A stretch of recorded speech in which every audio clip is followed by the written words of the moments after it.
দেখতে একটু ভালো লাগতেছে। আর এই টুপি পরে, জুব্বা পরে, কোট পরে আমি যদি অন্যায় করি, একজনের গাছের পিয়ারা ছিঁড়ি, আমি জিনা করি, মিথ্যা কথা বলি, বাটপাড়ি করি, ছিনতাই করি, জনগণের হক মেরে দেই, আল্লাহ কি আমাকে ছেড়ে দিবে? টুপি পরছি তো, জুব্বা পরছি না, ভালো করে কোট পরে বয়ান করি, ছেড়ে দিবে না? কথা কয় না। তাহলে আমারই যদি আল্লাহ না ছাড়ে, আপনারে ছাড়বে নাকি? আপনি ওই দিন বাইর গরম দেখাবেন যে আল্লাহ ফেরেশতা ছাইরে দিবিতে ভালো, নাইলে দে আমার ভাই আইসলো কই? কথা কন। অতএব না ভাই, আপনার কবর আপনার হিসাব, কবর যার যার, হিসাব তার তার। প্রশ্ন হবে কয়টা? জোরে বলেন কয়টা? স্বামী বাড়িতে, স্ত্রী মার্কেটে, স্বামীর সামনে লুসানি যেইটা ওইটা পড়বে, আর যেই মার্কেটে যাবে নতুন নতুন, স্বামী কয় কোথায় যাইবে? কয় মার্কেটে, এত সাজগোজ কেন? আবার দেখবেন চুল কত সুন্দর করে ফুলাইয়া, সুন্দর করে আপনার মাথার মধ্যে ওই যে কি লাগায়, ক্লিপ, এটাও জানে। আবার ক্লিপ লাগাইয়ে স্বামীরে কয়, দোকানদারে গেলে তো দুইটা জিনিস দেখবে, একটার নাম সোপা আর একটার নাম খোপা। এই জন্য এই দুইটা ভালো করে মার্কেটে যায়। আছে না নাই? স্বামী বাড়িতে, উনি কোথায়? আছে না নাই? আপনি যাবেন, আমি বলি না আপনি যাবেন না, অবশ্যই আপনি মার্কেটে যাবেন যদি প্রয়োজন হয়, যেই প্রয়োজন আপনার স্বামী হয়তো কাছে নাই, যেতে পারবেন। কিন্তু বলেন তো, শরীয়ত সম্মত পর্দার সাথে যাওয়ার দরকার আছে না নাই? আমার মা বোনেরা, রমাইসা খবর নিলেন ফাতেমা রাদিয়াল্লাহু তাআলা আনহা। খবর নেওয়ার পরে ওনার বাড়িতে রওনা হয় দেখার জন্য এমন কি আমল রমাইসা করে, যেই আমলের কারণে কিয়ামতের ময়দানে ফাতেমা রাদিয়াল্লাহু তাআলা আনহার বাহনের রশি ধরার মর্যাদা তাকে দেওয়া হলো। খবর নেওয়ার জন্য রওনা হয়। জঙ্গলের পথ পাড়ি দিতে দিতে যখন চলে গেলেন, বাড়িটা পেয়ে গেলেন। গেটের মধ্যে আপনার বাড়ির সামনে দেখেন বাড়িটা, ঘরটা জীর্ণ শীর্ণ, বেড়াটা আছে আপনার কলার পাতার বেড়া। কিসের পাতা? তার মানে আজরাইলের যদি মায়া থাকতো, এই সন্তানটা কার বুকের দুধ খাইবে এই চিন্তা আজরাইল করে না। আজরাইল একজনের হুকুম মানে, জোরে বলেন তিনি কে? আবার ভাইয়েরা, এবার কোরআনের অন্য আয়াতে বলেন, ওয়ালতাফাতিস সাকু বিসাক, একটা পায়ের গোছা আর একটা পায়ের গোছার সাথে ওই দিন লেগে যাবে। ওই দিন কোন দিন? ওই দিন কোন দিন? যদি নাও লাগে, আমাদের অনেক মানুষ গামছা দিয়ে বাইদে রাখে, লাগবি না, লাগাইয়া ছাড়বি। একজনের মুখ হয়ে রয়েছে, কয় মা গামছা দিয়ে বাইদে রাখ।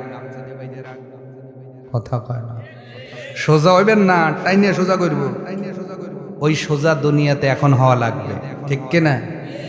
সারা জীবন বাঁকা হয়ে চলেন, আর মরণের পর সোজা হয়ে হুজুর সাক্ষী দিবে ওয়ালা মিল্লাতে রাসূলুল্লাহ, আর আপনি চাল চালায় জান্নাতে যাবেন। অত সহজ না, ঠিক কিনা? মাঝে মাঝে একটা গল্প বলবো। সাপ আর ব্যাং দোস্ত পাতিছে। সাপ আর ব্যাং কি দোস্ত হয়?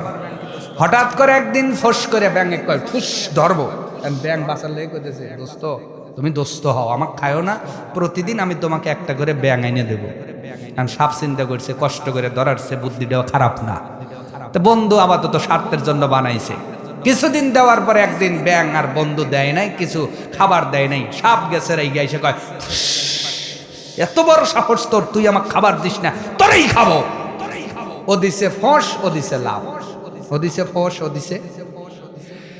ব্যাঙলা ভাই ও দৌড়ায়, ব্যাং যায় দেই দিকে, সাপ যায়। এবার কিছুক্ষণ পরে হাফায়া সাপ কয়, দাঁড়া, খাবো না। দোস্ত কথা দিলে? কয় হ, রাগ কমে গেছে। সামনে একটা ব্যাঙের বাচ্চা ধরে দিছে, সাপটা রাগ থেমে গেছে, খেয়ে দে। কয় তুই আমার এত হরান করলি কেন? ব্যাংটা দেখে মেজাজ ভালো সাপের, কয় দোস্ত একটা কথা কই, তুমি তো খালি ফোঁস করে উঠো। কয় কও।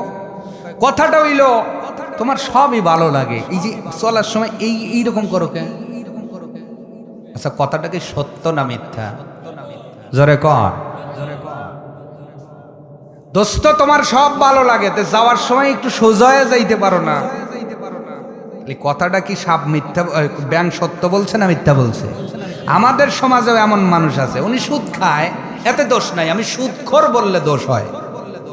কথা বলে। উনি ঘুষ খায়, দোষ নাই, আমি ঘুষখোর বললে আমার দোষ হয়। অনেক মহিলা বেপর্দায় ঘোরে, দোষ নাই, আমি বেপর্দাকারিনী বললে দোষ হয়। আছে না নাই? সাপনে যেই বলছে দোস্ত তোমার সব ভালো লাগে, একটু যেইভাবে সেইটা সোজা চলতে পারে, আবার কয় ফোস। তোর এত বড় সাহস, মানে সত্য কথায় মাওই বেজার, ঠিক না? আবার ধরছে তারাইয়া ব্যাঙ্গলা ভাই, ও যায়, যাইতে যাইতে একটা রাস্তায় পড়ে গেছে, একটা রাখাল ছেলে গরু নিয়ে বাড়ি ফিরতেছে, হাতের মধ্যে কি, আর ও যদি সাপ দেখে মারার আগ্রহ বাড়ে না কমে? যেই দেখছে জমির মধ্যে সাপ দিছে, মাজা যাইতে একবারই মাজা গেছে ভাঙ্গা, ফোর্স যতই কোক আগাতে পারে।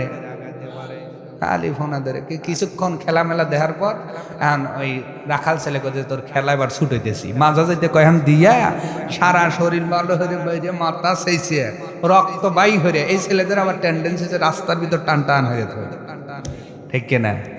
ভুল বললাম? কিছুক্ষণ ব্যাং দৌড়ানোর পরে ঘুরে দেখে আর দোস্তর ফসফসানি নাই, মনে করছে দোস্ত মনকে ভালো হয়ে গেছে রে, ওই আমার দোস্ত। দোস্ত তো আমল শুরু করছে আমার কথার উপরে, টান টান হয়ে সই রয়েছে।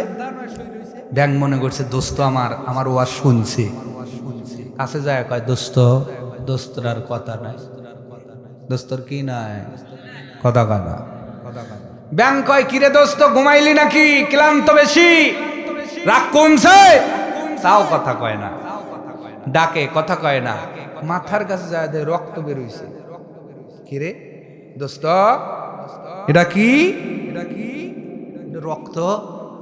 ও দোস্ত আমার সোজা হইছে মাথা দিয়ে রক্ত বের হওয়ার পর। কথা কয় না, দোস্ত সোজা হইছে।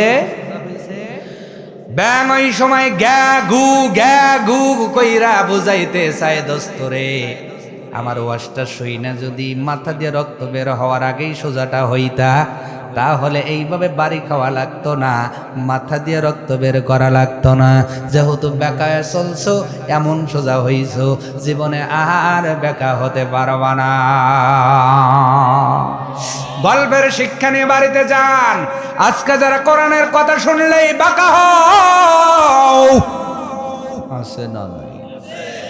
হক কথা শুনলেই যাদের জলে বাঁকা হয়, বাঁকা হও, সাপের মতো ফুসফুস করো, সমস্যা নাই। তবে আজরাইল যেদিন আইব, মাজার উপর আগে দিয়ে টান ই করবো, মাজা ভাঙবো। ওই যে রুহু আসবে কোথায়? মাজার। যতই ফুসফুসানি করে আর কাম হবে। এরবার আজরাইল ধীরে ধীরে বাড়াইব, দুরুস্ত করবো, করতে করতে যাওয়ার আগে আস্তে করে রুহুটা নিয়ে যাবে। তোমার চোখ বড় হয়ে যাবে, মুখটা বড় হয়ে যাবে। ওই দিন তুমি সোয়াল যদি বাঁকাও হয়, আপনজন টেনে টেনে সোজা করবো, পাটা সোজা করবো, গামছা দিয়ে মুখ বেঁধে রাখবো, গোয়ানের পরে টান টান করে রাখবে। এরপরে বলেন তো লোকটা সোজা হবে কিনা?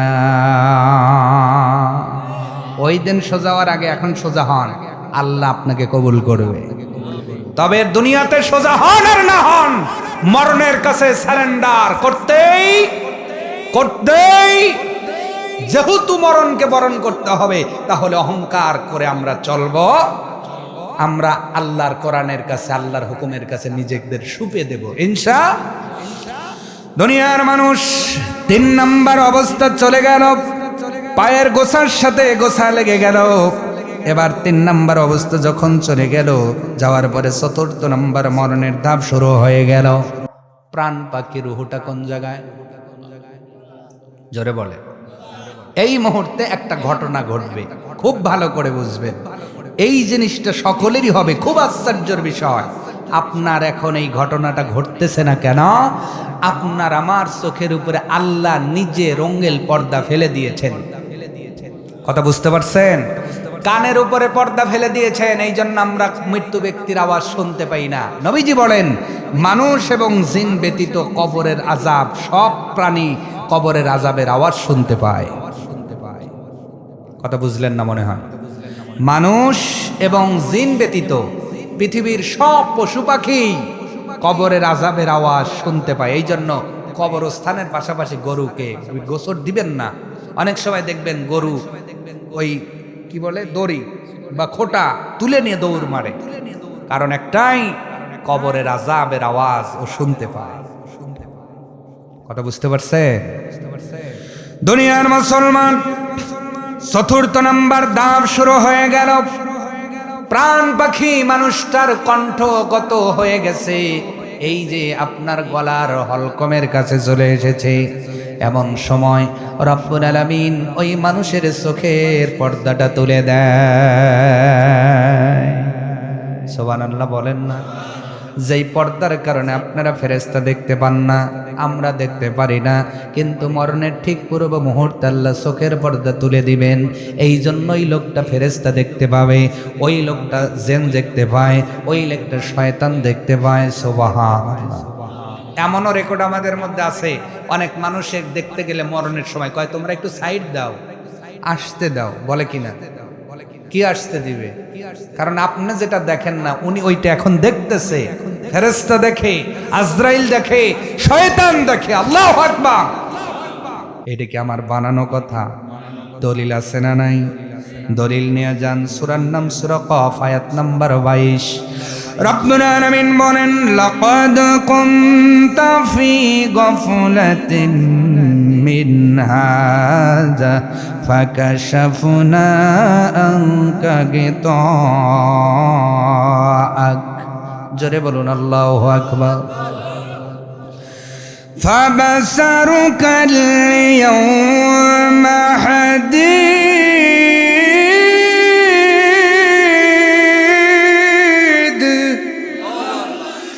রব্বুল আলামিন বলেন, এ বান্দা বান্দি, তুমি এই দিন সম্পর্কে গাফেল ছিলা, উদাসীন ছিলা। এই দিন যে তোমার কাছে আসবে একদিন, এই দিন তুমি বুঝেও বোঝো নাই, শুনেও শোনো নাই, দেখেও দেখো নাই। এই দিনটা সম্পর্কে তুমি গাফিল ছিলা। আজকে আমি আল্লাহ ফাবাসারুকাল ইয়াউমা হাদীদ, তোমার চোখের দৃষ্টিটা প্রখর করে দিলাম। তোমার আত্মীয় স্বজন যা দেখতে পায় না, তুমি তা এখন দেখতে পাবা। ও মা বোনেরা, ওই দিন আপনারাও ফেরেশতা আজরাইল দেখতে পাবেন। তবে ফেরেশতা আজরাইলের অবস্থা হবে কয়টা? আগেই বলেছি কয়টা। একটা হলো জান্নাতি সাজ, আর একটা জাহান্নামী সাজ। আপনার ঈমান এবং আমল যদি ভালো থাকে, আপনার কাছে সুন্দর চেহারা নিয়া সুন্দর পোশাক পরে আজরাইল আসবে। সুবহানাল্লাহ কান। আর যদি আপনার আমল খারাপ হয়, আপনি যার বেটা হন ওইটা পরে, আপনার আমলে কি আছে এইটা আজরাইল দেখে আসবে। যদি আপনার আমল ঈমান খারাপ হয়, আপনার সামনে আজরাইল আসবে বিকট চেহারা নিয়া। ওই চেহারা দেখেই তো অনেক মানুষের চোখ বড় হয়ে যায়, চোখ উল্টে যায়, ঠিক কিনা? অনেক মানুষের চোখ বড় বড় হয়ে যায় কেন? ফাবাসারুকাল ইয়াউমা হাদীদ।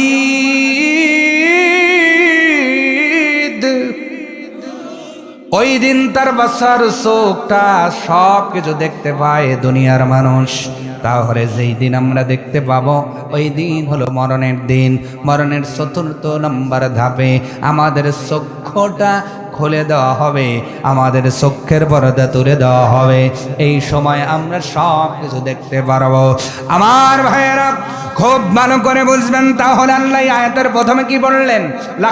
লাকাদ কুনতা ফি গাফলা, তোমরা এই দিন সম্পর্কে উদাসীন ছিলা। কথাটা কা? উদাসীন লোক আছে না নাই?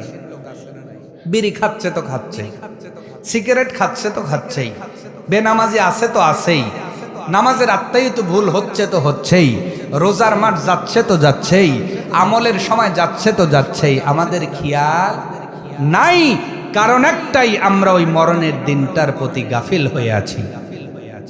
কথা বলে না? যদি ওই দিনটাকে আমরা গুরুত্ব দিতাম, আমরা তো নামাজ ছেড়ে দেওয়ার কথা না রে ভাই। বলেন না কেন? এই নামাজ কি কোনো দলীয় ব্যক্তির নামাজ নাকি?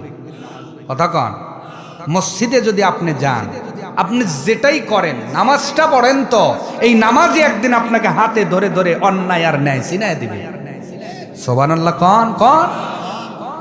প্রিয় ভাইয়েরা, এই জন্য নামাজ, রোজা, হজ, যাকাতের পাশাপাশি সমাজের মধ্যে যে অন্যায়গুলো হয়, আমার যদি ক্ষমতা থাকে আমি অন্যায় বাধা দিব, ঠিক না? তা'মুরুনা বিল মা'রুফ ওয়া তানহাউনা আনিল মুনকার, আমি ন্যায় কাজে আদেশ করব, অন্যায় কাজে নিষেধ করব। এই ক্ষমতা অনেকেরই আছে না এই সমাজে, কিন্তু মানুষগুলো কথা বলে না। বাবু হচ্ছে হোক, হচ্ছে হোক, বক্স বাজে। কি বাজে? আপনাদের এলাকায় বাজে না? হ্যাঁ, এমন টেন্ডেন্সি হয়েছে এখন মুসলমানের বিয়ে বক্স না বাজলে তো বিয়েই হয় না। কথা কন, সন্নতে খাতনা দিছে, বক্স না বাজলে অনুষ্ঠানই হয় না। যদি বলা যায় হাজী সাহেব, মুরব্বী সাহেব, আপনি না এলাকার মোড়ল মাতবর, বিচার করেন, একটু দমক দেন না। বাবু ওরা করতেছে, করুক তো, যুগে চলে আইছে। আছে না নাই? যুগে চলে আসছে না। কবরে যায় দেখেন বাটাম রেডি আছে। সোজা কথা, ঠিক না? ও বিচারের সময় তোমার বাক্য মইলে তুমি ঠিকই তখন চোখ টিপ দিয়ে কবরাইতে সেরিয়ে দেব না, তখন তোমার যুগে চলে আসার ডাইলগ হয় না। আর অন্যায় বাধা দিতে গেলে মুরব্বী যারা ক্ষমতায় আছে তারা কয় যুগে চলে আইছে, ওই জায়গায় গেলে গিয়ে তারা মানবি না। আবার অনেক হাজী সাহেবের বাসায় বক্স বাজে, যদি বলে হাজী সাহেব, কয় বাপু পারি না, বেটা বিটির সাথে পারি না। আপনি পারেন না মানে সাপ কথা বলবেন, তোর বাক বন্ধ, কারণ ওর কারণে আপনাকে জাহান্নামে যেতে হবে, মনে রাখেন। তাহতা আকদামিনা, কিয়ামতের দিন ওই সন্তানগুলো বলবে আল্লাহ তাদেরকে আমার পায়ের নিচে এনে দাও, পায়ের তলায় পিষ্ট করে এরপরে জাহান্নামে যাব। আমি গান বাজাইছি, আমার বাপ বাধা দেয় নাই। অত সহজ না। আমল করে জান্নাতে যাবেন। কু আনফুসাকুম ওয়া আহলিকুম নারা, নিজে বাঁচো, পরিবারকেও বাঁচাও। কথাটা কা, কথাটা কা। আপনি শুধু নামাজ পড়বেন, সন্তানাদি তাই দিনে দিন তাই দিনে দিন বসাবে, আর আপনি মনে করবেন জান্নাতে একবার দিয়ে রইছেন। কি বললাম যেন? আপনারা তো ভালো ইশারা বোঝেন, মাশাআল্লাহ মাশাআল্লাহ, আল্লাহ কবুল করুক, আমিন খান। অতএব প্রিয় ভাইয়েরা, প্রিয় সুধী, আমরা ওই দিন সম্পর্কে গাফিল হয়ে আছি যেই দিন আমাদের চোখের পর্দা তুলে দেওয়া হবে, ঠিক কিনা? গাফিল কি মুমিন থাকতে পারে নাকি? থাকে কারা? আবু জেহেলের উত্তরসূরি যারা থাকে তারা, ফেরাউনের উত্তরসূরি যারা, গাফিল থাকে তারা নমরুদের উত্তরসূরি যারা। আবু বকরের উত্তরসূরিরা কখনো মরণ থেকে গাফিল থাকে না, ওমরের উত্তরসূরিরা মরণ থেকে গাফিল থাকে না। যদি থাকতো আবু বকরের আমল করার প্রয়োজন হতো না, ওমরের আমলের প্রয়োজন হতো না। ওমর রাদিয়াল্লাহু তাআলা আনহু কতটা ভয় করতেন মরণকে, বিচারকে, আল্লাহর সামনে দাঁড়াইতে। আর আমি আপনি কি ভয় করি? একদিন উনি খলিফা, অর্ধজাহানের খলিফা। অর্ধজাহান বোঝেন? বাংলাদেশ শুধু, ভারত, পাকিস্তান। অর্ধজাহান মানে কি বোঝেন? পৃথিবীর অর্ধেকের লিডার, তার বাড়িতে ঘরে শুইলে আসমানের চাঁদ দেখা গেছে রাতের বেলায়। তার মানে ছাউনিটাও ভালো ছিল। সুবহানাল্লাহ কম।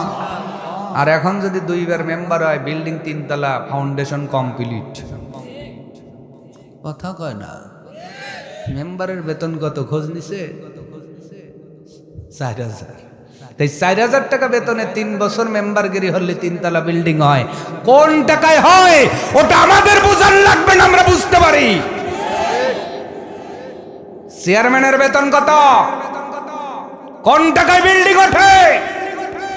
অর্ধজাহানের খলিফা যেই বাড়িতে ঘুমাইতেন, স্ত্রীর সাথে করে আসমানের দিকে তাকাইলে জ্যোৎস্না রাইতে চাঁদ দেখা গেছে। একদিন এক বয়ম মধু এসেছে। কি এসেছে? মধু এসেছে হাদিয়া স্বরূপ। দরবারের মধ্যে ওমরে ফারুক বসে আছেন। সকলকে বন্টন করে সকলকে দেওয়া হবে সমানভাবে। সর্বপ্রথম হযরত ওমরে ফারুক বললেন, ওনার স্ত্রীকে বললেন, স্ত্রী মধুটা ভাগ করে দাও। স্ত্রী সবে মাত্র বয়মটা নিছে, ওমরে ফারুক টান দিয়ে নিয়ে কয়, না তোমার ভাগ করার। কি হয়েছে? কি? না না বলেন বলেন, অসুবিধা হইতেছে? আরে খুলে বলেন, আমি তো আপনাদের আপনজন, একই জেলার মানুষ, আপনাদের ব্যথা দেবো কেন? প্রধান বক্তা হিসেবে ক্ষমতা একটা আছে কিন্তু আমার, মোনাজাত দেওয়া। সমস্যা কি বলবেন তো? আল্লাহুম্মা আমিন। কষ্ট হচ্ছে? স্ত্রীর হাতে বয়মটা দিয়া ওমরে ফারুক দিছেন, সবে মাত্র বয়মটা খুলবেন, আবার উনি নিয়ে আর একজনের দিয়ে বলতেছেন তুমি ভাগ করে দাও। স্ত্রীর মনটা ভালো না খারাপ? কথা কয় না। মুখটা কি বালা না অপ ফুলাইছে? আপনার যারা বিয়ে করছেন বউ অপ ফুলায় না? বিয়ে করছেন বউ আছে কার কার? হাত দেখান তো। বাইসে আছে বউ কার কার? টান টান। ও আমারও তো আছে, আপনারও আছে। মারহাবা। টান টান টান টান। আপনারও আছে? মাশাআল্লাহ মাশাআল্লাহ। হাত নামা।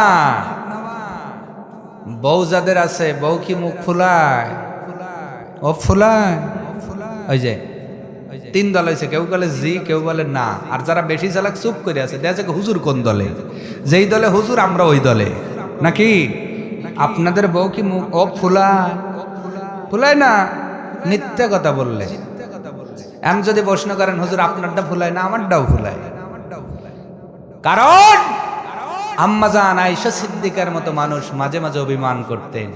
মহিলাদের আল্লাহ এই টেন্ডেন্সি দিয়ে বানাইছে 29 দিন ভালো দিবেন, একদিন খালি একটু নুন থেকে নুন হবি, তুমি আমাকে দেখতেই পারো না। একদিন কাপড় চাইছে, 2 দিন পরে কিনেছে। তোমার কাছে কোনো জিনিস দিয়ে চাই আমি পাইলামই না। কথা কয় না। 29 দিন ভালোবাসছেন, একদিন এই দিক ওই দিক বলে সারা মাসের ভালোবাসা শেষ। আম্মাজান আয়েশা সিদ্দিকাও মাঝে মাঝে খাদিজা রাদিয়াল্লাহু তাআলা আনহার কথায় গালটা একটু ফুলাতেন, অভিমান করতেন। নবীজি বলতেন আয়েশা রে, তোমরা তো সুখের দিনের সাথী, আর আমার খাদিজা ছিল দুঃখের দিনের সাথী। সুবহানাল্লাহ। তাহলে স্ত্রীদেরকে, মহিলাদেরকে আল্লাহ এই কিছু বৈশিষ্ট্য দিয়ে বানিয়েছেন, মাঝে মাঝে তারা অভিমান করে। তাহলে ওমরে ফারুকের স্ত্রী যেই বয়মটা কেড়ে নিছে, অভিমান আছে না? মধু খাওয়াটার পরে বাড়িতে যায় দেখে রান্নাবাড়ির অবস্থা বেশি ভালো না। ওমরে ফারুক কয় ব্যাপার কি? কয় বয়ম লেন। কথা বোঝে নাই। কি লেন? আপনি বয়ম নিলেন কেন স্বামী আমার? আপনি অর্ধ জাহানের খলিফা, আমারও তো মনে চাই আপনার স্ত্রী হিসাবে আমি কিছু জিনিস বন্টন করি, মানুষকে দেই। এই চাওয়াটা কি তার খারাপ? হযরত ওমর বলেন বিবি রে, আমি প্রথম তোমার হাতে বয়মটা তুলে দিলাম, কিন্তু পরেক্ষণেই মনে হয়ে গেল তুমি আঙ্গুল দিয়ে হাত দিয়ে তুলে তুলে মধু বন্টন করবা, এরপরে নিজের অংশটা নিবা, কিন্তু তোমার হাতের সাথে যেই মধুটা ভরে আছে এতটুকু মধু তো তোমার ভাগে বেশি আসবে। কিয়ামতের দিন আমার আল্লাহ যদি আসামির কাঠ গড়ায় দাঁড় করে বলে ওমর রে, তোরে আমি আল্লাহ অর্ধজাহানের খলিফা বানাইছিলাম, এই জন্য স্ত্রীর মাধ্যম দিয়ে তুমি মধু বেশি খাইছো। এ বিবি, ওই দিন আসামির কাঠ গড়ায় দাঁড়াতে চাই না আমি ওমর, এই জন্য আজকে তোমার হাত থেকে বয়মটা ছিনায় নিয়েছি। বিবি ধৈর্য ধর, দুনিয়াতে হয়তো চলে যেতেই হবে, ইন্তেকাল করব, একটু ধৈর্য ধরে জীবনটা যদি পার করে দিতে পারো, যিনি জান্নাত দিবে জোরে বলেন তিনি কে? কি ভয় ছিল তাদের, কি ভয় ছিল তাদের, কি তাকওয়া ছিল তাদের। সারা জীবন চলতেছি, মরণটা আমাদের দিলের মধ্যে স্মরণ হয় না। দাড়ি পাকার পরেও স্মরণ হয় না, চুল পাকার পরেও স্মরণ হয় না। গোরামি করতে করতে, হিংসা করতে করতে, অহংকার করতে করতে সময় পার হয়ে গেল। ও মা বোনেরা, তোমার বিয়ে হয়েছে স্বামীর বাড়িতে যায় নিজের বাবার নাম উচ্চারণ করবার জন্য নয়। অনেক মহিলা এলাকায় আইসে 10 দিন আগে চুপ থাকে, শয়তান মাছের মতো। বোঝেন নাই?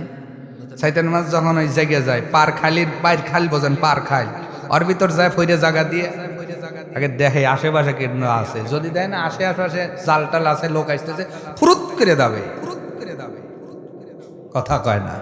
তো এলাকায় যখন নতুন বিয়ে হয়, মহিলারা শয়তান মাছের মতো ফইরে জায়গা দিয়ে দেয় আশেপাশে কোনডোর বাপ কি করে, যখন দেখে যে না মূর্তির চেয়ে তার বাপের পাওয়ার একটু বেশি, ওই 10 দিন পরে গা মুখ খোলা শুরু হয়, জানিস আমার আব্বা কি হয়, বেশি কথা কবু এখনই লাল দানানের ভাত খাওয়াবো।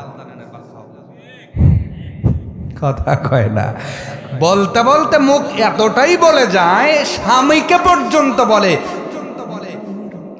গোলাম রে, কি যেন বললাম, কি রে আপনারা তো ভালো বোঝেন, বেশি কথা বলবে। আমার ভাই কি করে জানিস, এখন ফোন দিলে রেপতে ধরায় নিয়ে যাবে। এরকম মহিলা আপনাদের এলাকায় না, না। মহিলারা, তোমরা স্বামীকে উচ্চ চোখে কথা বলো কেন? কারণ তুমি মরণ সম্পর্কে গাফিল হয়ে গেছ। মরণ সম্পর্কে যদি গাফিল না হতাম, আমার নবীর বিটি নবী নন্দিনী ফাতেমাতুজ জোহরার স্বামীর খেদমত কেমন করে করেছেন, তেমন করে স্বামীকে খুশি করতা। আজকে স্বামীর কথা মানে না যারা, মরণ থেকে গাফিল হয়ে আছে তারা। আমার ভাইয়ারা, ফাতেমা রাদিয়াল্লাহু তাআলা আনহা একদিন নবীজির কাছে চলে গেলেন। নবীজি ডাক দিয়ে বললেন, ফাতেমা রে, আল্লাহর কাছে থেকে মেসেজ এসেছে, তুমি যেই জান্নাতে যাইবা, তোমার পূর্বে জান্নাতে একজন মহিলা পা রাখবে, তার নাম হলো রুমাইসা। জোরে বলেন মারহাবা। ফাতেমার আগেও জান্নাতে পা রাখবে, নাম কি? রুমাইসা। অন্য বর্ণনায় নাম হলো জামিলা। যাই বলেন, ফাতেমা রাদিয়াল্লাহু তাআলা আনহা ডাক দিয়ে বলেন, আব্বা জান, আমি জান্নাতি মহিলাদের সরদার, আল্লাহ আমারে বানাইছেন, কিন্তু আমি তো জান্নাতে প্রথম ঢোকার কথা, আমার পূর্বে ওই মহিলাটা জান্নাতে পা রাখবে কি কারণে? নবীজি ডাক দিয়ে বলেন, ফাতেমা রে, তুমি যেই গাধায় চড়ে জান্নাতে যাইবা, ওই গাধার রশিটা ধরে থাকবে রুমাইসা। ড্রাইভার আগে যায় না প্যাসেঞ্জার আগে যায়? কথা বলেন না কেন? ড্রাইভার তো আগে যায়, ওই তোমার রুমাইসা আগে পা রাখবে, তবে সশরীরে মহিলাদের ভিতরে তুমি আগে প্রথমে জান্নাতে যাইবা। ফাতেমা রাদিয়াল্লাহু তাআলা আনহা ডাক দিয়ে বলেন, আব্বা জান, আমি একটু তার সাথে দেখা করতে যাই, পরিচয় দেন। নবী ডাক দিয়ে কয়, এ বেটি, রুমাইসা কোনো ধনাঢ্য পরিবারের মেয়ে নয়। রুমাইসা বাস করে জঙ্গলের মধ্যে তার স্বামীর সাথে, অত্যন্ত গরিব গরিব গরিব, যার ঘর আছে, ঘরের ভালো কোনো বেড়াও নাই। সুবহানাল্লাহ। মা বোনদের সামনে কিছু কথা বলার দরকার আছে না নাই? আজকে স্বামী থাকে মোহনপুর, স্ত্রী দিনাজপুর, মাঝখান থেকে কে যেন পাঠায় নাজিরপুরের খাজুর গুড়। কথা কয় না, কি যে সুর। হেলু আছে না নাই? আছে না নাই? আবার স্বামী বাড়িতে, স্ত্রী মার্কেটে, স্বামীর সামনে লুসানি যেইটা ওইটা পড়বে, আর যেই মার্কেটে যাবে নতুন নতুন, স্বামী কয় কোথায় যাইবে, কয় মার্কেটে, এত সাজগোজ কেন? আবার দেখবেন চুল কত সুন্দর করে ফুলাইয়া, সুন্দর করে আপনার মাথার মধ্যে ওই যে কি লাগায়, ক্লিপ, এটাও জানে।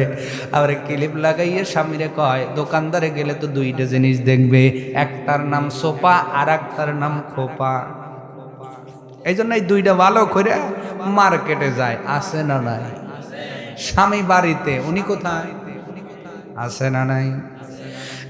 আপনি যাবেন, আমি বলি না আপনি যাবেন না, অবশ্যই আপনি মার্কেটে যাবেন যদি প্রয়োজন হয়, যেই প্রয়োজন আপনার স্বামী হয়তো কাছে নাই, যেতে পারবেন। কিন্তু বলেন তো, শরীয়ত সম্মত পর্দার সাথে যাওয়ার দরকার আছে না নাই?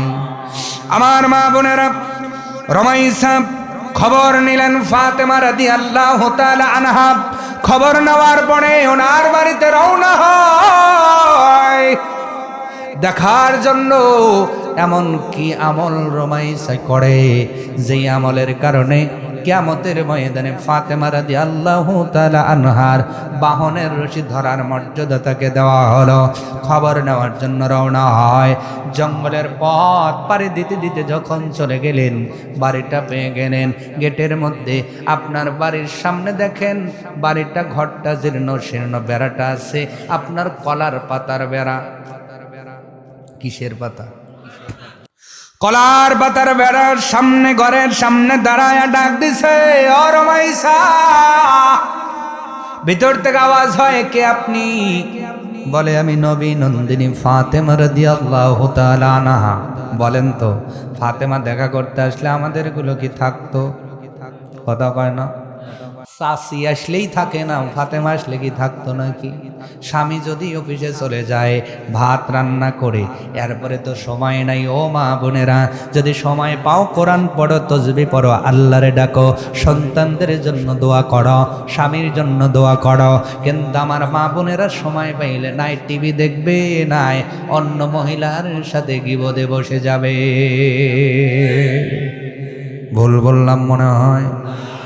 আমার মা বোনেরা, ভিতর থেকে বলার পরে ফাতেমা রাদিয়াল্লাহু তাআলা আনহা ডাক দেখায়, আমি ফাতেমা এসেছি, ফাতেমা এসেছি। সুবহানাল্লাহ। কোন ফাতেমা? আমি নবী নন্দিনী ফাতেমা, হাসান হুসাইনের মা ফাতেমা, হযরত আলীর স্ত্রী ফাতেমা। রমাইসা ভিতর থেকে ডাক দেখায়, ফাতেমা কি ব্যাপার? আমি তোমার সাথে দেখা করার জন্য এসেছি। ফাতেমা ডাক দেখ, ফাতেমাকে রমাইসা ডাক দেখায়, সম্ভব নয়, কারণ আমার স্বামী থেকে অনুমতি নেই নাই। আরো জোরে। স্বামী কি প্রেসিডেন্ট? স্বামী হলো কাঠুরিয়া। স্বামীকে কাঠ কেটে বাজারে বেইসা ওই টাকা দিয়ে সংসার চালায়। ঘরের চাল আছে, বেড়াটা আপনার কলার, আপনার ওই যে লতারের বেড়া। ওই পরিবারের মধ্যেও স্বামীর কি ভক্তি চলতেছে। ডাক দেখো, ও ফাতেমা, তোমার সাথে সাক্ষাৎ করব, এই বিষয়ে তো স্বামী থেকে অনুমতি নেই নাই, এই জন্য তোমার সাথে সাক্ষাৎ করা সম্ভব হবে না। আগামীকাল আইসো, দেখা করব, আমার স্বামীর থেকে অনুমতি নিয়ে রাখবো। আরো জোরে। ও মা বোনেরা, কলিজা দিয়ে বয়ানটা শুনবেন রে মা। ফাতেমার মতো মানুষ চলে গেলেন। দ্বিতীয় দিন আবার রওনা হয়েছে। এবার হুসাইন ছোট্ট মানুষ ডাক দে, কয় মা, কালকেও যেন কই কোথায় গেলা, আজকে কই যাও? বলে আজকে ওই জায়গায়। ছোট্ট সন্তান হুসাইন বলে, মা আমিও যাব। কে যাবে? হুসাইনের মতো মানুষ আবদার করলে জিবরাইল আঙ্গুর খাওয়ার অনুমতি পায়। সুবহানাল্লাহ। হুসাইনের আবদারে জিবরাইল আঙ্গুর খাওয়ার অনুমতি পায়। আল্লাহ তাআলা হুসাইনকে কম ভালোবাসে? আল হাসান আল হুসাইন সাইয়্যিদি শাবাবে আহলিল জান্নাহ, এ দুই ভাই তো হবে যুবকদের জান্নাতের সর্দার। একদিন নবীর এই হুসাইন ডাক দেখায়, নবী, ও না না, তোমার সে আমার পাওয়ার কম না। হযরত ওমর গেছে রাইগা, আলী, তোমার বেটার মুখে লাগাম টানতে বলো। নবী কয়, এই ওমর, আমি যেখানে আছি এই জায়গায় তুমি এত গরম হও কেন? সুবহানাল্লাহ। এ নানা ভাই, কোন দিক দিয়ে তুমি আমার সে বড়? কথা কিন্তু বেড়ে যাচ্ছে। আমার ভাইয়েরা, কোন দিক দিয়ে নানা ভাই তুমি আমার সে বড়? বলো। হোসাইন ডাক দেয়, কয়, নানা ভাই, কোন হোসাইন ফাতেমার সাথে যাবে একটু শোনাচ্ছি, ভালো করে শোনেন। এবার নানা ভাই তুমি বলো তো, তোমার বাবার দাম বেশি না আমার বাবার দাম বেশি? নবীজি ডাক দেয়, হোসাইন, তোমার বাবার দাম বেশি রে ভাই। আমার বাবা আব্দুল্লাহ আমার জন্মের পূর্বেই মদিনার থেকে ৭০ মাইল দক্ষিণ পশ্চিম কর্নারে ওই যে আরফ নামক স্থানের ভিতরে, আবওয়াব নামক স্থানের ভিতরে ঘুমায় গেছে। তোমার বাবার দাম বেশি, দাম বেশি। ও নানা ভাই, এবার বলো, তোমার মায়ের দাম বেশি না আমার মায়ের দাম বেশি? নবী এইবার মুস্কি হাইসা কয়, আমার ভাই, নানা ভাই শোনো, আমার মা আমিনাও আমার বাবার সঙ্গে আবওয়াব নামক স্থানের ভিতর ঘুমাইছে, তবে তোমার মাটা যেমন তেমন মা নয়। আল ফাতিমাতুস সাইয়্যিদাতুন নিসাই আহলিল জান্নাহ, তোমার মাকে আল্লাহ জান্নাতের সরদারিনী বানাইছে। ও ভাই, আমার মায়ের সে তোমার মায়ের দামটা আল্লাহর কাছে বেশি। এইবার হোসাইন ডাক দেখায়, ও নানা ভাই, এইবার বলো তো দেখি আমার নানার দাম বেশি না তোমার নানার দাম বেশি? নবীজি আর রাখেন নাই, চোখের পানি আর ধরে রাখতে পারেন নাই।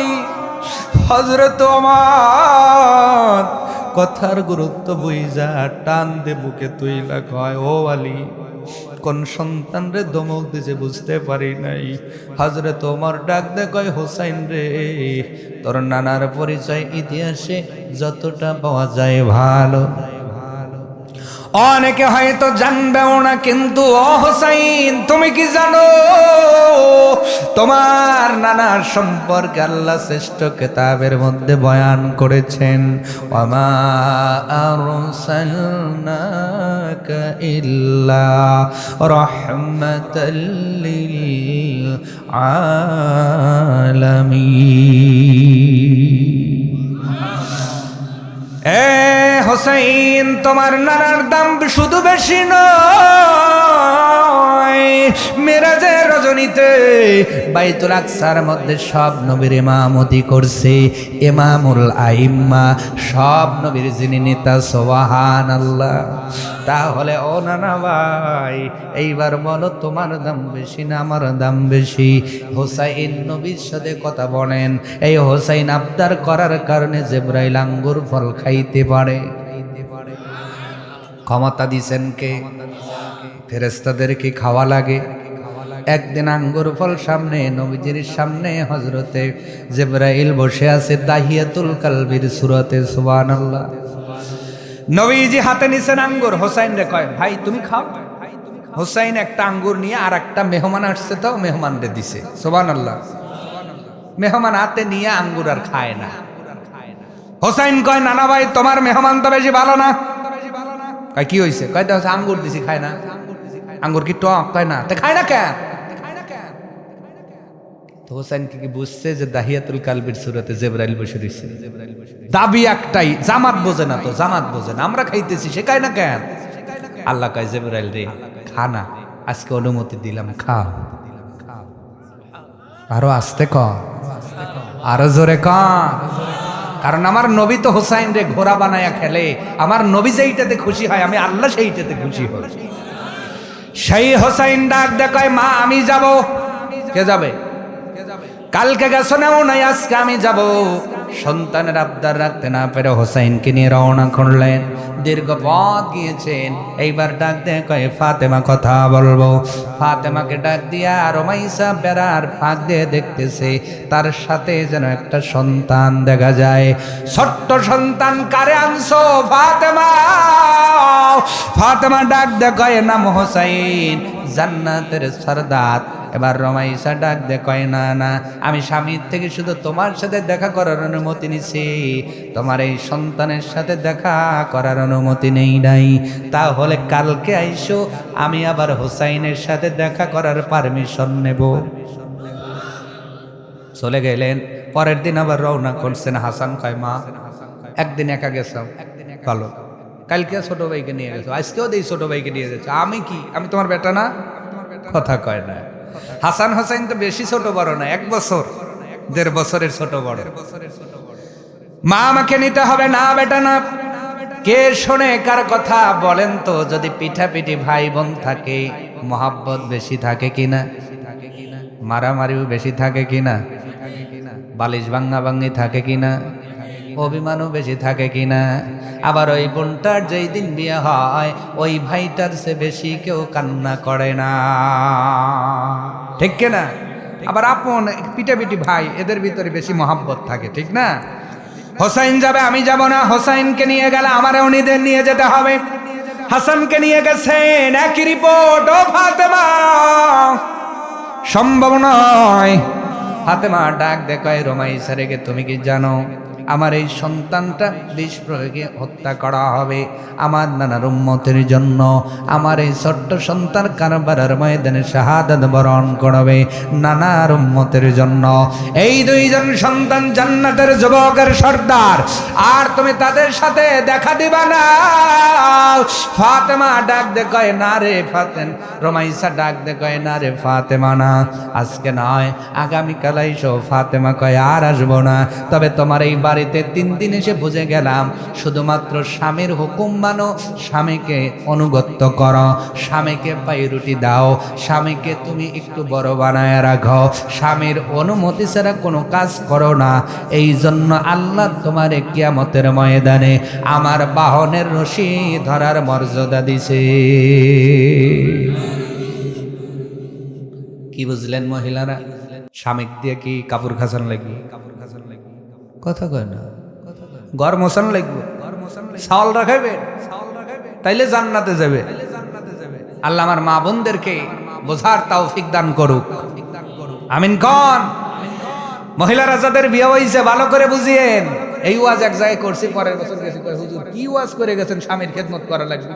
যেগুলোর বিয়ে হয় নাই ওইগুলো বেশি শুরু করছে। ওই যে ফোন শরীফ আছে, ফোন শরীফ, মেসেঞ্জার শরীফ, হোয়াটসঅ্যাপ শরীফ, বলে হুজুর কয়া গেছে স্বামীর খেদমত হারা লাগবে, ওবিই তো বিয়ে লেগে গেছে। নাউজুবিল্লাহ খান। এই জন্য এখন বাইঙ্গা বলি, যাদের বিয়ে হয়েছে মারা বোনেরা, যাদের বিয়ে হয়েছে স্বামী আছে, তাদের খেদমত করিয়েন, আল্লাহ খুশি হবে, ফাতেমার সাথে জান্নাত পাবেন। সুবহানাল্লাহ। আমার ভাইয়েরা, ফাতেমার কথা চলে গেল, কি যেন বলতেছিলাম, কোন কথায় ফাতেমার কথা আসলো?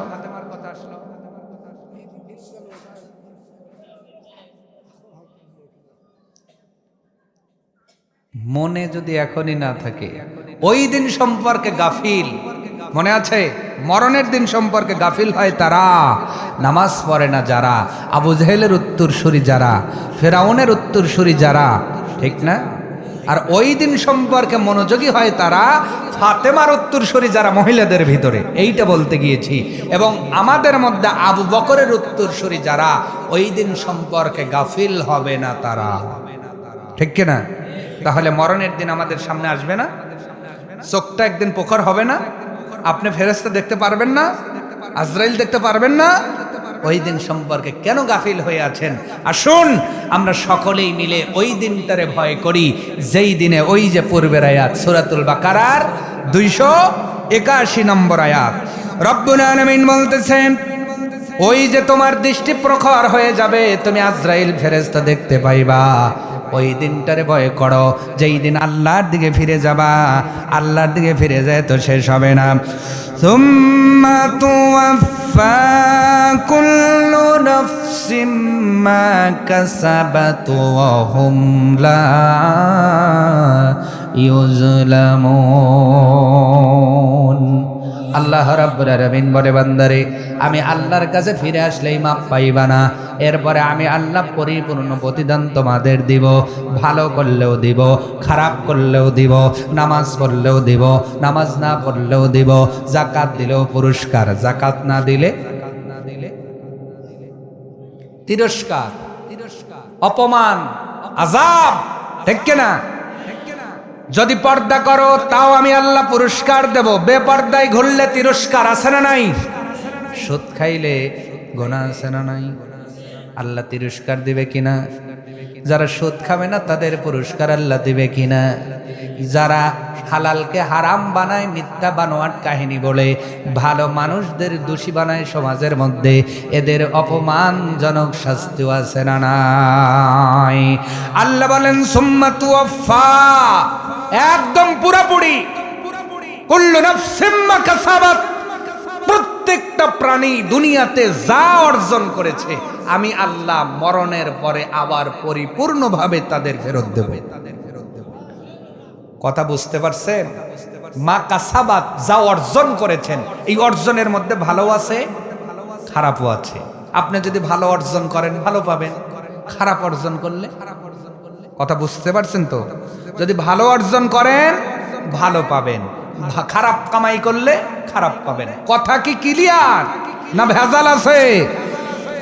তা আপনি সারা জীবন গুনাহ কামাইবেন, আর হুজুর একটা 3000 টাকা দিয়ে রাখছেন, হুজুর কবরের মধ্যে যা বলবে বিসমিল্লাহি ওয়া বিল্লাহি ওয়া ফি সাবিলিল্লাহি ওয়া আলা মিল্লাতি রাসূলুল্লাহ রব্বানা সালামনা আল্লাহ, আর আপনি মনে হয় যে জান্নাতে চালায় চলে যাবে নাকি? এই চিন্তাই তো বসে রয়েছেন, তো না হইলে তো মসজিদে যাওয়ার কথা ছিল। কথা কয় না, ইমাম একটা রাখছি হুজুর, এবেই রাখছি নাকি টাকা দিয়ে রাখছি, মরিয়ে যাবো জানাজা দিবি জান্নাত, ঠিক না? অত সহজ না ভাই। আল্লাহ নিজে বলতেছেন মা কাসাবাত, তুমি যা ইনকাম করো, কামাই করো, অর্জন করো, এর প্রত্যেকটা হিসাব নিয়ে আমি আল্লাহ প্রতিদান দেব। সেটা হতে পারে ভালো, হতে পারে খারাপ। ভালো হলে জান্নাতি, খারাপ হলে জাহান্নামী। কথা বুঝতে পারছেন? তাহলে ওই কবরে যাওয়ার আগে নিজেকে ভালো হতে হবে, নিজেকে আমল করতে হবে, নিজেকে সংশোধন করতে হবে। তুলনা দেন কেন? অনেকে তুলনা দেয় না। আচ্ছা বলেন তো ভাই, আমি উদাহরণ দিয়ে বলতেছি, আমি যে টুপিটা পরছি, এই যে কোটমোট পরে আসছি, দেহে তো মনে হইতেছে ফেরেশতার স্বাস্থ্য ভাই, তাই না? কথা কয় না, সাইজে গুজে আইছি তো, দেখতে একটু ভালো লাগতেছে তো, চেহারা যাই হোক, কাটিং এ কুটিং এর তো একবারে খারাপ না। কথা কয় না, দেখতে একটু ভালো লাগতেছে। এই টুপি পরে, জুব্বা পরে, কোট পরে আমি যদি অন্যায় করি, একজনের গাছের পিয়ারা ছিঁড়ি, আমি জিনা করি, মিথ্যা কথা বলি, বাটপাড়ি করি, ছিনতাই করি, জনগণের হক মেরে দেই, আল্লাহ কি আমাকে ছেড়ে দিবে? টুপি পরছি তো, জুব্বা পরছি না, ভালো করে কোট পরে বয়ান করি, ছেড়ে দিবে না? কথা কয় না। তাহলে আমারই যদি আল্লাহ না ছাড়ে, আপনারে ছাড়বে নাকি? আপনি ওই দিন বাইর গরম দেখাবেন যে আল্লাহ ফেরেশতা ছাইরে দিবিতে ভালো, নাইলে দে আমার ভাই আইসলো কই? কথা কন।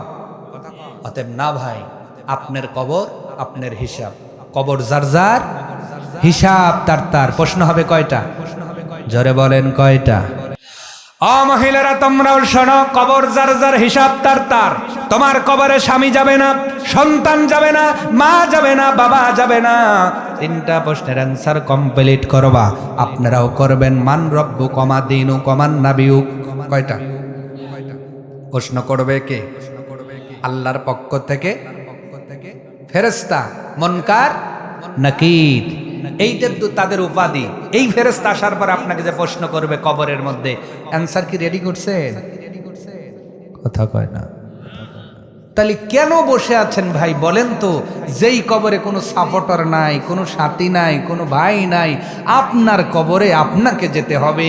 তাহলে যেই অন্যায় কাজটা আপনি হাত দ্বারা করেন, মুখ দ্বারা করেন, চোখ দ্বারা করেন, শরীর দ্বারা করেন, আবার অন্যায় না করলে সেই মানুষটার কাঁধে অন্যায় চাপায়া দেন, মিথ্যা বানোয়াট কথা বলে সমাজের মধ্যে চলতেছেন, কবর তো আপনার হবে, আপনার কবরে আপনি যাবেন, আমার কবরে আমি যাব, ঠিক কি না?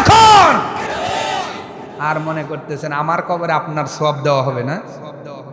কবর যার যার, মা কাসাবাত, অর্জন তার তার। আল্লাহ দিয়েই কবরের মধ্যে দিয়ে বলবে রিড, এবার পড়ো, তোমার আমলনামা পড়ো, ইকরা কিতাবাক, এ বান্দা পড়ো। এমনও বর্ণনা পাওয়া যায় কবরের মধ্যে আল্লাহ তাআলা নিজে ওই বান্দা বান্দিকে নিজের আমলনামা লেখাবেন। আল্লাহু আকবার বলেন না? কবরের মধ্যে আল্লাহ তাআলা বলবেন, এ বান্দা বান্দি তোর আমলনামা লেখা শুরু করো। বান্দা বান্দি বলবে আল্লাহ লিখবো কিভাবে? কলম নাই, কালি নাই। আল্লাহ তাআলা বলবেন চোখের পানিকে কালি বানাও, আঙ্গুলকে কলম বানাইয়া কাফনটারে খাতা বানাইয়া লেখা শুরু করে দাও। তুমি কি কি গুনাহ করেছো, কি কি সওয়াবের কাজ করেছো, ওই দিন তোমার নিজের হাতে আল্লাহ আমলনামা লেখাবে। ওই দিন লিখতে পারবে তো? রাত 12টার পর একজনের ঘরে ঢুকছিলে, পারবে? না পারলে যাওয়া বাদ দেওয়া লাগবে। কথা বলতে হবে। চুরি করেছি লিখতে পারবে কবরে? লজ্জা করবে না? যদি করে এখন বাদ দেওয়া লাগবে। অন্যায় করেছেন এইটা এখন বললেই আপনার শরীর জ্বলে, ওই দিন জ্বলবে না, লেখায়া ছাড়বে আল্লাহ। অতএব আল্লাহ পাক আমাদেরকে ওই দিন ভয় করে চলার তৌফিক দান করুক। সকলেই বলুন আমিন। আরো জোরে বলেন আমিন। কবরে আযাব কত কঠিন, সহিতে আমি পারিব না। মৃত্যু যন্ত্রণা কত কঠিন, সকলেই আমরা গাবো, এটাই আমাদের আপাতত শেষ। ঠিক আছে, একটু গলা খেকর দেন। এ গজল গাইতে তো আর সমস্যা নাই। সমস্যা কবরে রাজাব কত কঠিন, সহিতে আমি পারিব না। মৃত্যু যন্ত্রণা কত কঠিন,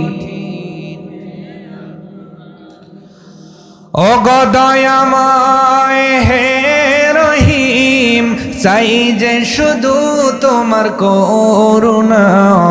কবরে রাজাব কত কঠিন, সহিতে আমি পারিব না।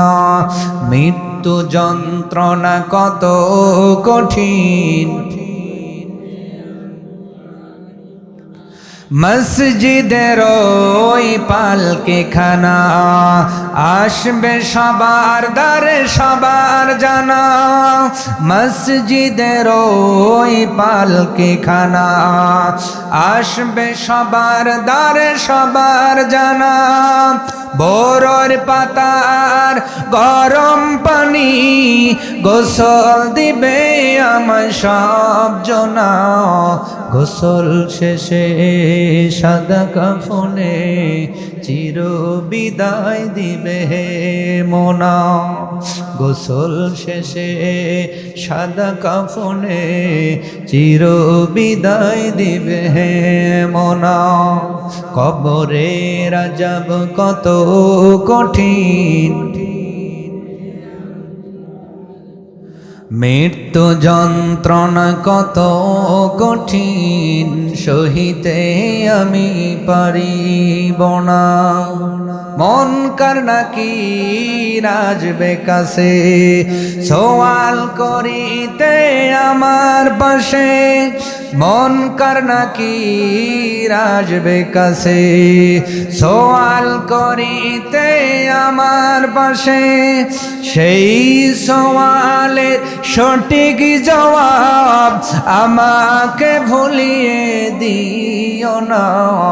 কবরে রাজাব কত কঠিন, সহিতে আমি পারিব না।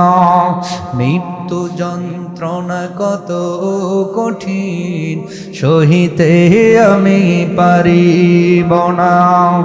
ও গো দয়াময় হে রহিম, চাই যে শুধু তোমার করুণা। কবরে রাজাব কত কঠিন, মৃত্যু যন্ত্রণা কত কঠিন, সহিতে আমি পারিব না। আল্লাহু আকবার। আমরা কি পারবো? যদি না পারেন হালাল ধরতে হবে, হারাম ছাড়তে হবে। কথা সবার জন্য বলছে, হারাম ছাড়ুন, হালাল ধরুন। বৈধকে হ্যাঁ বলুন, অবৈধকে না বলুন। ঠুনকো দুনিয়ার কিছু স্বার্থের কারণে কবরের জীবন আপনি ভয়ঙ্কর করে তুলিয়েন না ভাই। দুনিয়ার কিছু স্বার্থের জন্য মরণটাকে যন্ত্রণায় ফেলে দিয়েন না। দুনিয়ার কিছু স্বার্থের জন্য আখেরাতের সেই